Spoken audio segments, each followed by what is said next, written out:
Hello friends, അപ്പോൾ നമുക്ക് കഥയിലൂടെ ഇംഗ്ലീഷ് പഠിക്കാൻ തുടങ്ങിയാലോ? ഇന്നത്തെ കഥയുടെ പേര് ഹംഗ്രി തീഫ്. ഹംഗ്രി വിശപ്പ്, തീഫ് കള്ളൻ, വിശപ്പുള്ള കള്ളൻ. അപ്പോൾ നമുക്കതിലെ ഫസ്റ്റ് പോയിന്റ് പഠിക്കാം. അതിന് മുമ്പായിട്ട് എനിക്ക് പറയാനുള്ളത്, ഓരോ സെൻറ്റൻസിൻ്റെ അർത്ഥം നമുക്ക് നല്ല പോലെ മനസ്സിലാക്കിക്കൊണ്ട് എങ്ങനെ നമുക്ക് ഇംഗ്ലീഷിൽ എഴുതാം പറയാമെന്ന് നമുക്ക് ഇതിലൂടെ നമുക്ക് പഠിക്കാം. അപ്പോൾ അതിലെ ഫസ്റ്റ് പോയിൻ്റാണ് നമ്മൾ പഠിക്കാൻ പോണത്. രവി നാളെ മാർക്കറ്റിൽ പോകും. നമുക്ക് എങ്ങനെ ഇംഗ്ലീഷിൽ എഴുതാമെന്ന് നോക്കാം. നാളെ എന്ന് വെച്ചാൽ ടുമോറോ. പോകുക, പോയിക്ക് നമ്മൾ എങ്ങനെ ഇംഗ്ലീഷിൽ പറയാം? ഗോ. അപ്പോൾ ഇവിടെ പോകും എന്നാണ്. അപ്പം നമുക്ക് അപ്പോഴേ മനസ്സിലായി പോകും പിന്നീടുള്ളൊരു കാര്യമാണ്. പിന്നെ അത് മാത്രമല്ല, ഇവിടെ നാളെ എന്ന് പ്രത്യേകിച്ച് ചെയ്തിട്ടുണ്ട്. അപ്പോഴേ നമുക്ക് മനസ്സിലായി നാളെ വെച്ചാൽ പിന്നീടുള്ളൊരു കാര്യമാണ്, പോകും പിന്നീടുള്ളൊരു കാര്യമാണ്. അപ്പം ഇങ്ങനെയുള്ള സെൻറ്റൻസ് നമുക്ക് എങ്ങനെ വിളിക്കാം? ഫ്യൂച്ചർ ടെൻസ് സെൻറ്റൻസ് നമുക്ക് വിളിക്കാം. അപ്പം ഇതൊരു സിമ്പിൾ ഫ്യൂച്ചർ ടെൻസ് സെൻറ്റൻസ് ആണ്. അപ്പം നമുക്ക് എങ്ങനെ ഇംഗ്ലീഷിൽ എഴുതാമെന്ന് നോക്കാം. രവി നാളെ മാർക്കറ്റിൽ പോകും. അപ്പം നമുക്ക് എങ്ങനെ എഴുതാം? രവി. അപ്പം ഇവിടെ ഞാൻ പറഞ്ഞു പോവുക എന്ന് വെച്ചാൽ എന്താ? ഗോ. അപ്പോൾ ഗോ ആണ്.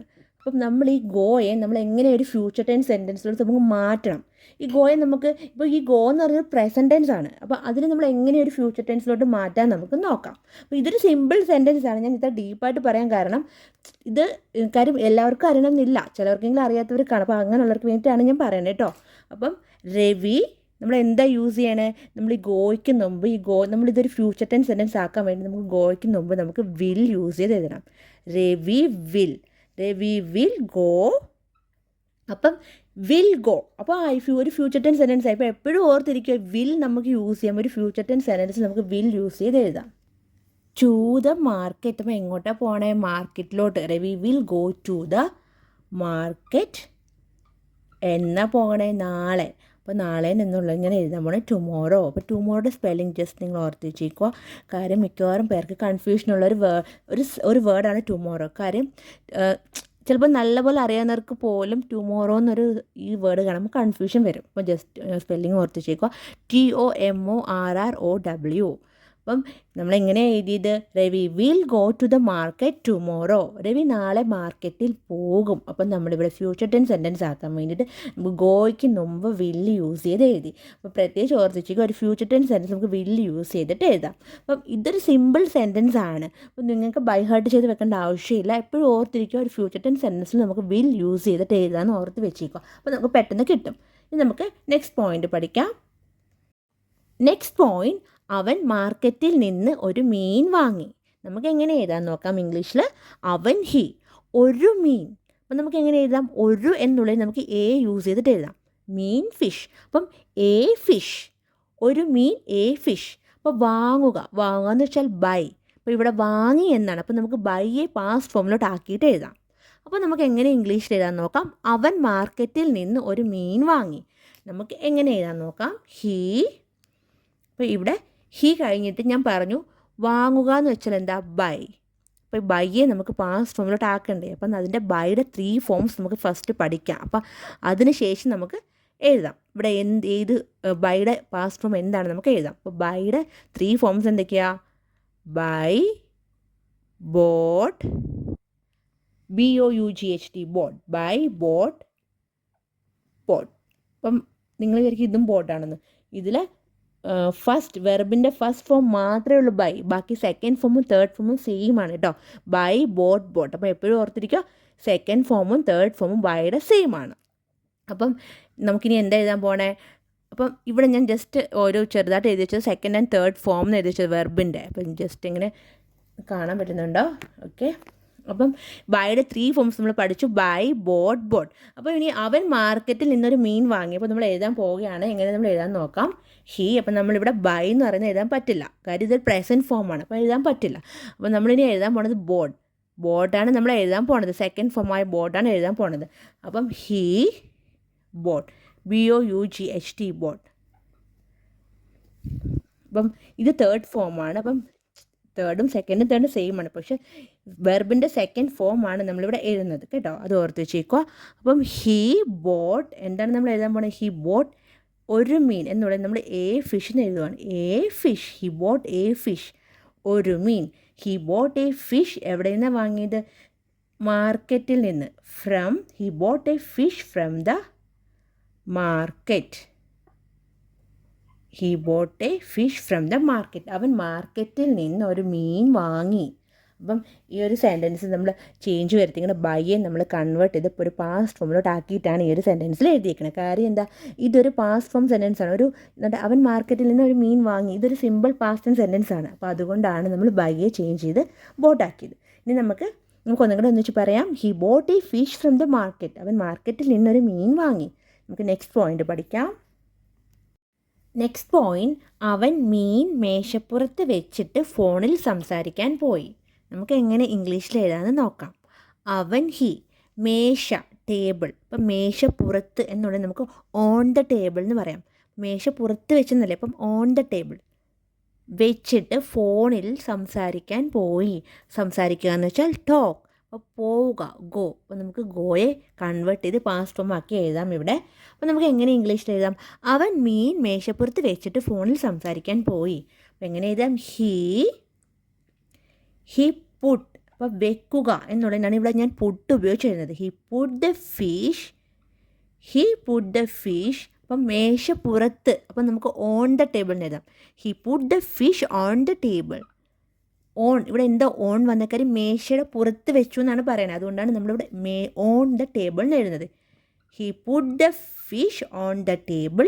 എന്നിട്ട് എന്താ ചെയ്യാൻ പോയത്? ആൻഡ് പോയി, ഫോണിൽ സംസാരിക്കാൻ പോയി. അപ്പം നമുക്ക് ഇവിടെ ഞാൻ ജസ്റ്റ് അതിന് മുമ്പായിട്ട് തന്നെ എഴുതാം. അപ്പോൾ നമുക്ക് ക്ലിയർലി മനസ്സിലാവും. അപ്പോൾ ഇവിടെ ഗോ, പോവുക എന്ന് വെച്ചാൽ ഗോയാണ്. അപ്പോൾ ഗോയുടെ 3 ഫോംസ് എന്തൊക്കെയാണ്? അപ്പോൾ അതിന് ശേഷം നമുക്കിവിടെ എഴുതാം. എന്താ എഴുതണേ നമുക്ക് നോക്കാം. അപ്പോൾ ഗോയുടെ 3 ഫോംസ് നമുക്ക് നോക്കാം. ഗോ ഇവിടെ എഴുതാം. Go, went, gone. Go, went, gone ആണ് ഗോയുടെ 3 ഫോംസ്. നമ്മൾ ഓൾറെഡി നേരത്തെ ക്ലാസ്സിൽ പഠിച്ചിട്ടുള്ളതാണ്. അപ്പോൾ ഈ ഒരു സെൻറ്റൻസിൽ ഇത് ഉണ്ടായതുകൊണ്ട് ഞാൻ ഇത് വീണ്ടും പറയണത്. അപ്പം ഗോ എന്ന് വെച്ചാൽ പോവുക. അപ്പോൾ ഇവിടെ നമുക്ക് he put the fish on the table at go എന്ന് എഴുതാൻ പറ്റില്ല. കാര്യം ഓൾറെഡി പോയി കഴിഞ്ഞു. അപ്പോൾ ഗോ ഒരു പ്രസൻറ്റ് ഫോം ആണ്. അപ്പോൾ നമുക്ക് എഴുതാൻ പറ്റില്ല, കട്ട് ചെയ്തു. അപ്പോൾ ഇനി നമ്മൾ എന്താ നോക്കാൻ പോണേ? അപ്പോൾ ഗോ, പിന്നെ കിടക്കണ വെൻറ്റും ഗോണുമാണ്. അപ്പം ഇവിടെ ഗോണും നമ്മൾ എഴുതാൻ പറ്റില്ല. വെർബിൻ്റെ സെക്കൻഡ് ഫോം ആണ് നമ്മളിവിടെ എഴുതാൻ പോണത്. വെർബിൻ്റെ സെക്കൻഡ് ഫോം എന്ന് പറഞ്ഞാൽ വെൻറ്റ് ആണ് കേട്ടോ. അപ്പോൾ ഈ വെൻറ്റാണ് എഴുതാൻ പോണത്. കാര്യം ഗോ, വെൻറ്റ്, ഗോൺ നമ്മൾ പഠിച്ചിട്ടില്ലേ? ഗോയുടെ 3 ഫോംസ് എന്തൊക്കെയാണ്? Go, went, gone. അപ്പം സെക്കൻഡ് ഫോമായ വെൻറ്റാണ് ഞാനിവിടെ എഴുതാൻ പോണത്. He put the fish on the table and went to. എന്തിനാ പോയത്? സംസാരിക്കാൻ, ഫോണിൽ. അപ്പം ആൻഡ് വെൻറ്റ് ടു ടോക്ക്, സംസാരിക്കുക എന്ന് വെച്ചാൽ talk. And went to talk on the phone. അപ്പം നമുക്ക് ഒന്നും കൂടെ പറയാം. He put the fish on the table and went to talk on the phone. അപ്പം അവൻ മീൻ മേശപ്പുറത്ത് വെച്ചിട്ട് ഫോണിൽ സംസാരിക്കാൻ പോയി. He put the fish on the table and went to talk on the phone. അപ്പം നെക്സ്റ്റ് പോയിന്റ്, ബുദ്ധിമാനായ പൂച്ച മേശപ്പുറത്തേക്ക് ചാടി മീൻ കഴിക്കാൻ തുടങ്ങി. നമുക്ക് എങ്ങനെ ഇംഗ്ലീഷിൽ എഴുതാം? ബുദ്ധിമാനായ പൂച്ച, ക്ലേവർ കാറ്റ്. മേശ ടേബിൾ, ചാടുക ജംപ്, കഴിക്കുക ഈറ്റ്, തുടങ്ങുക സ്റ്റാർട്ട്. അപ്പോൾ തുടങ്ങി എന്നായതുകൊണ്ട് സ്റ്റാർട്ടിനെ പാസ്റ്റ് ഫോം ആക്കിയിട്ട് എഴുതാം. അപ്പോൾ നമുക്ക് എങ്ങനെ ഇംഗ്ലീഷിൽ എഴുതാൻ നോക്കാം. ബുദ്ധിമാനായ പൂച്ച മേശപ്പുറത്തേക്ക് ചാടി മീൻ കഴിക്കാൻ തുടങ്ങി. അപ്പോൾ നമുക്ക് എങ്ങനെ എഴുതാം? ദ ബുദ്ധിമാനായ പൂച്ച, ദ ക്ലേവർ കാറ്റ്. ദ ക്ലേവർ കാറ്റ്, ചാടുക ജംപ്. ചാടി എന്നാണ്ട് ജംപിനെ കൺവേർട്ട് ചെയ്ത് പാസ്റ്റ് ഫോമിലോട്ട് ആക്കാൻ പോവാണ്. Jumped. The clever cat jumped.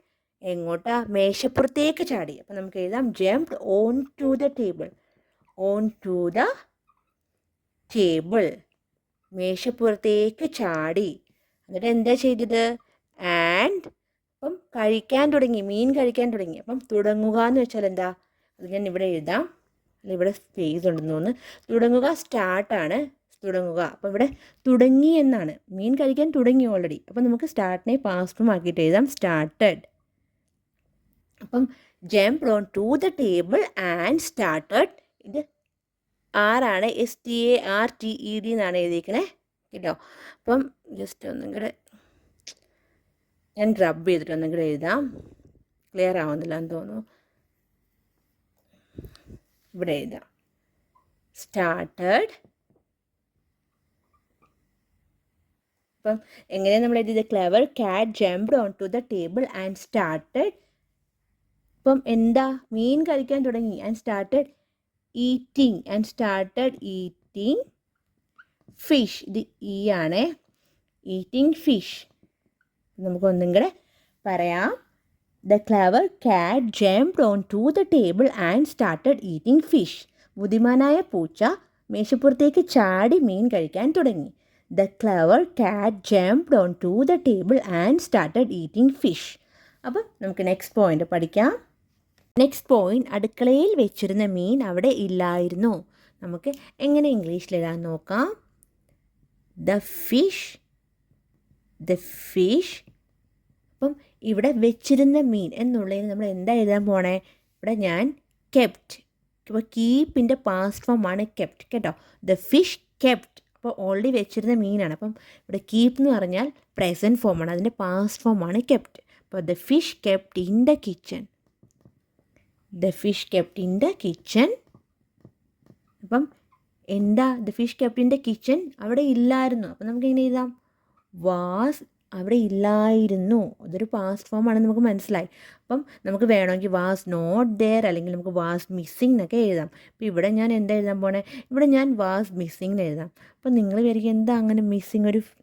ഒരു ഫിഷിനെ പറ്റി നമ്മളങ്ങനെ മിസ്സിങ് എന്ന് എഴുതും, നമുക്ക് എഴുതാൻ പറ്റും. അതുപോലെ നല്ല നമുക്ക് ഈ മിസ്സിങ്ങിന് പകരം നമുക്ക് എങ്ങനെ എഴുതാം? The fish kept in the kitchen was not there. അപ്പം നമ്മളിവിടെ എങ്ങനെ എഴുതിയത്? The fish kept in the kitchen was missing. അപ്പം അതിന് പകരം നമുക്ക് the fish kept in the kitchen was not there എന്ന് എഴുതാം. അല്ലെങ്കിൽ നമുക്ക് അവന് കണ്ടെത്താനായില്ല എന്നുള്ളത് നമുക്ക് പറയാം he couldn't find the fish. അപ്പം ഇങ്ങനെയുള്ള രീതിയിലെല്ലാം നമുക്ക് ഇംഗ്ലീഷ് പല രീതികളിൽ എഴുതാം. അപ്പം ഞാനിവിടെ എഴുതുന്നത് വാസ് മിസ്സിങ് എന്നാണ് എഴുതുന്നത്. Fish kept in the kitchen was missing. അപ്പം നമുക്കിനി നെക്സ്റ്റ് പോയിന്റ് പഠിക്കാം. നെക്സ്റ്റ് പോയിന്റ്, പെട്ടെന്ന് അവൻ കസേരയുടെ അടിയിൽ നിന്നൊരു ശബ്ദം കേട്ടു. നമുക്ക് എങ്ങനെ ഇംഗ്ലീഷിൽ എഴുതാം? പെട്ടെന്ന്, സഡൻലി. കസേര, ചെയർ. അടിയിൽ, നമുക്ക് അടിയിൽ എന്നുള്ളത് നമുക്ക് അണ്ടർ ഉപയോഗിച്ചിട്ട് എഴുതാം. അണ്ടർ, കസേരയുടെ അടിയിൽ. Under the chair. ഒരു ശബ്ദം, എ സൗണ്ട്. കേൾക്കുക, ഹിയർ. അപ്പോൾ കേട്ടു എന്നാകുമ്പോൾ നമുക്ക് ഹിയറിനെ പാസ്റ്റ് ഫോം ആക്കിയിട്ട് എഴുതാം. പെട്ടെന്ന് അവൻ കസേരയുടെ അടിയിൽ നിന്നൊരു ശബ്ദം കേട്ടു. അപ്പോൾ നമുക്ക് എങ്ങനെ എഴുതാം? സഡൻലി, പെട്ടെന്ന്. Suddenly he. അപ്പം കേട്ടു. അപ്പം കേൾക്കുക എന്ന് വെച്ചാൽ ഹിയർ. അപ്പം കേട്ടു എന്നായതുകൊണ്ട് ഞാൻ ഹിയറിൻ്റെ പാസ്റ്റ് ഫോമാണ് എഴുതാൻ പോണത്. Suddenly he heard. എന്താണ് കേട്ടത്? Suddenly he heard a sound. ഒരു ശബ്ദം. Suddenly he heard a sound. എവിടെ നിന്നാണ് കേട്ടത്? അപ്പോൾ എവിടെ നിന്നാ എന്നുള്ളത് നമ്മുടെ ഫ്രം യൂസ് ചെയ്തു. From. Suddenly he heard a sound from. എവിടെ നിന്ന് വന്നു? Under the chair. കസേരയുടെ അടിയിൽ നിന്ന്. Under the chair. അപ്പം നമുക്ക് ഒന്നും കൂടെ നോക്കാം നമ്മൾ എങ്ങനെ എഴുതിയെന്ന്. Suddenly he heard a sound from under the chair. അപ്പം ഇപ്പോൾ ഇവിടെ നിങ്ങൾ വിചാരിക്കും എന്തുകൊണ്ട് ഫ്രമും അണ്ടറും കൂടെ യൂസ് ചെയ്തെന്ന്. അപ്പം കാര്യം ഹി ഹേർഡ് എ സൗണ്ട്, ഒരു സൗണ്ട് കേട്ടു. എവിടുന്നാണ് കേട്ടേ എന്നുള്ളതിനാണ് ഫ്രം യൂസ് ചെയ്തത്. അത് ആ ഫ്രം നിങ്ങൾക്ക് മനസ്സിലാക്കണം. എവിടുന്ന് കേട്ടു എന്നുള്ളതാണ് ഫ്രം യൂസ് ചെയ്തത്. പിന്നെ ആ ഒരു പോയിൻ്റ് അണ്ടർ ദ ചെയർ, ചെയറിൻ്റെ ഉള്ളിൽ നിന്നാണ് ആ ശബ്ദം വന്നത്. അപ്പം അതിനാണ് നമ്മൾ അണ്ടർ ദ ചെയർ. അപ്പോൾ ഇത് രണ്ടും അല്ല, നമുക്ക് ഇങ്ങനെ എഴുതാൻ കഴിയില്ല. Suddenly he heard a sound under the chair എന്ന് എഴുതുന്നത് കറക്റ്റായിട്ടുള്ളൊരു ഇംഗ്ലീഷ് അല്ല. അപ്പോൾ അതുകൊണ്ട് നിങ്ങൾ ഓർത്തിരിക്കുക, suddenly he heard a sound from under the chair ആണ് കറക്റ്റായിട്ടുള്ളൊരു ഇംഗ്ലീഷ് സെൻറ്റൻസ്. അപ്പം നമുക്ക് എങ്ങനെയാണ് നമ്മൾ എഴുതിയത്? പെട്ടെന്ന് അവൻ കസേരയുടെ അടിയിൽ നിന്നൊരു ശബ്ദം കേട്ടു. Suddenly he heard a sound from under the chair. നമുക്കിനി നെക്സ്റ്റ് പോയിന്റ് പഠിക്കാം. നെക്സ്റ്റ് പോയിന്റ്, കസേരയുടെ അടിയിൽ പൂച്ച ഇരുന്ന് മീൻ കഴിക്കുന്നത് അവൻ കണ്ടു. നമുക്ക് എങ്ങനെ ഇംഗ്ലീഷിൽ എഴുതാം? അപ്പോൾ കസേരയുടെ അടിയിൽ അണ്ടർ ദ ചെയർ. പിന്നെ നമുക്ക് ഇരിക്കുക, ഇരുന്നെന്ന് കാണിക്കലോ. അപ്പോൾ ഇരിക്കുക എന്ന് വെച്ചാൽ എന്താ? ഇരിക്കുക എന്ന് വെച്ചാൽ സിറ്റ്. അപ്പം ഇവിടെ കഴിക്കുക, ഈറ്റ്. കണ്ടു, കാണുക എന്ന് വെച്ചാൽ സീ. അപ്പോൾ ഇവിടെ കണ്ടു എന്നാണ്. അപ്പം നമുക്ക് സിയുടെ പാസ്റ്റ് ഫോം എഴുതാം. അപ്പോൾ നമുക്ക് എങ്ങനെ ഇംഗ്ലീഷിൽ എഴുതാൻ നോക്കാം. കസേരയുടെ അടിയിൽ പൂച്ച ഇരുന്ന് മീൻ കഴിക്കുന്നത് അവൻ കണ്ടു. അപ്പം നമുക്ക് എഴുതാം ഹീ. അപ്പം അവൻ കാണുക എന്ന് വെച്ചാൽ എന്താ? സീ. അപ്പം സിയുടെ 3 ഫോംസ് നമുക്ക് ഇവിടെ എഴുതാം. സീ, സാ, സീൻ. അപ്പം ഇവിടെ 3 ഫോംസ് നമ്മൾ കണ്ടു. ഇതിൽ ഏതാണ് ഞാൻ എഴുതാൻ പോണത്? അവൻ കണ്ടു. ഓൺലി കണ്ടു കഴിഞ്ഞ കാര്യമാണ്. അപ്പോൾ നമുക്കിവിടെ സി എഴുതാൻ പറ്റില്ല. കാര്യം സി ഒരു പ്രസൻറ്റ് ഫോമാണ്. അപ്പോൾ സിയുടെ പാസ്റ്റ് ഫോമാണ് എഴുതേണ്ടത്. അപ്പോൾ ഇവിടെ second form saw, third form seen. അപ്പോൾ നമ്മളിവിടെ സെക്കൻഡ് ഫോമാണ് എഴുതാൻ പോകുന്നത്, തേർഡ് ഫോമും അല്ല, second form. He saw the cat. എന്താ കണ്ടത്? He saw the cat sitting under the chair. കസേരയുടെ അടിയിൽ ഇരുന്നു കൊണ്ട്. He saw the cat sitting under the chair and eating the fish. അപ്പോൾ ഇങ്ങനെയാണ് ഞാൻ ഈ ഒരു സെൻറ്റൻസ് എഴുതി. നമുക്ക് ഈ ഒരു സെൻറ്റൻസ് വേണമെങ്കിൽ പല രീതികളിലും എഴുതാം. അപ്പം ഇവിടെ നമ്മൾ എങ്ങനെ എഴുതി? He saw the cat sitting under the chair and eating the fish. അപ്പം നമുക്ക് ഒന്നും കൂടെ പറയാം. കസേരയുടെ അടിയിൽ പൂച്ചയിരുന്ന് മീൻ കഴിക്കുന്നത് അവൻ കണ്ടു. He saw the cat sitting under the chair and eating the fish. അപ്പം ഇവിടെ നമ്മൾ ഒരു കാര്യം പഠിച്ചായിരുന്നു. സിയുടെ 3 ഫോംസ് പഠിച്ചു. സി, സാ, സീൻ. അതിൽ സെക്കൻഡ് ഫോമായ സായാണ് ഞാൻ എഴുതിയത്. ഹീ സാ. പിന്നെ വേറെ എല്ലാം സെയിം തന്നെ. നമുക്ക് ഇതിൽ നിന്ന് തന്നെ നമുക്ക് കൺവേർട്ട് ചെയ്ത് എഴുതിയാൽ മതി. പാസ്റ്റ് ഫോം ആക്കിയിട്ടൊരു കാര്യമുള്ളൂ സ. സിയുടെ പാസ്റ്റ് ഫോം സ ആണ് നമ്മളിവിടെ എഴുതിയത്. അപ്പം നമുക്ക് നെക്സ്റ്റ് പോയിന്റ് പഠിക്കാം. നെക്സ്റ്റ് പോയിന്റ്, ഇത് നമ്മുടെ ലാസ്റ്റ് പോയിൻ്റാണ്.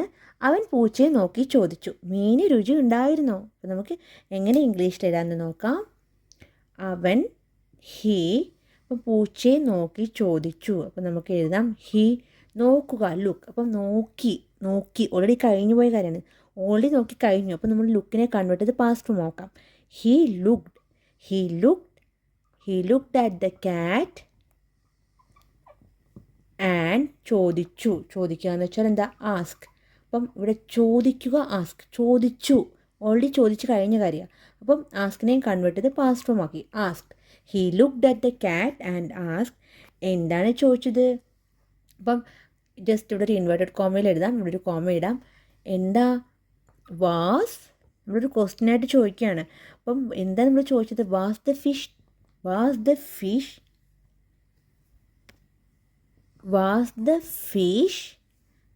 Fish delicious?